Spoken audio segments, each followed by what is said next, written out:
Iskara families po. Ayan.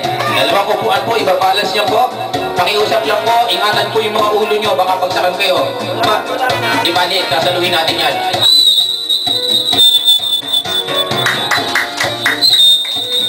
Ay, buti na lang. Hindi na bagsak. O, palakpak!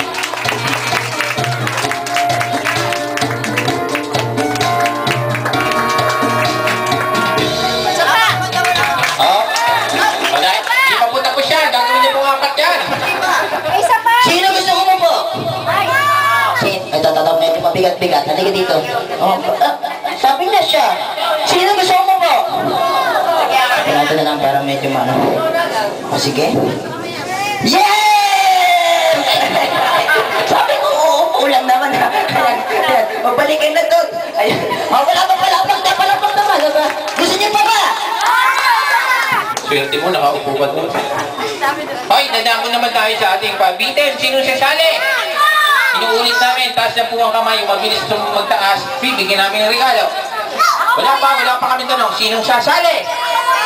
Isa pa. Minumutok. Okay, tayo! Ganito, tatanggalin muna natin yung upuan na nasa gitna.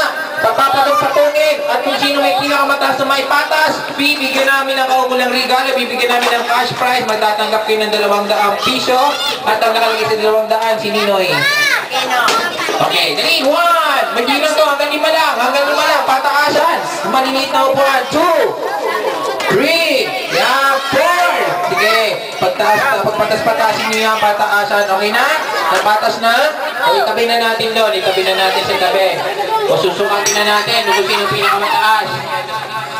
Okay na? Sino mga nagpatas ng upuan? Taas ang kamay. 1, 2, 3, 4. Okay, maraming salamat sa pagpatas ng upuan. Hindi na namin gagawin.